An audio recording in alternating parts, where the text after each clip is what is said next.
Денес 445 матуранти од 3 средни училишта во Штип го полагаа првиот предмет од државната матура по странски јазик. Денес учениците полагаат државна матура по предметите англиски јазик и германски јазик. По англиски јазик полагаа вкупно 124 ученика, по германски јазик полагаа 16 ученика.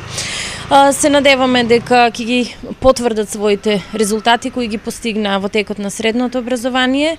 Инаку државната матура течеше во најдобар ред, започна во 10 часот, заврши во 13 часот. Учениците од 4-та година од државната матура англиски јазик полага некаде, мислам, околу 181 поточно ученици. Полагањето започна во 10:15 и заврши во 13:15 часот. Се надевам дека сите ученици ќе го положат овој испит. Денес е првиот дел од државната матура на кој се полага предметот англиски јазик.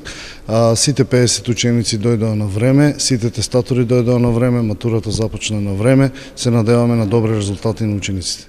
Наредната сабота на 8 јуни матурантите ќе полагаат македонски јазик, а потоа ги чека полагање на изборните предмети. Резултатите ќе бидат соопштени по 1 месец од одржувањето на последниот испит, односно кон средината на јули. Оние што ќе немаат преодни резултати, втора шанса ќе имаат во август. Инаку, првиот матурски испит денес се однесува на сите матуранти во државава кои се над 15.000.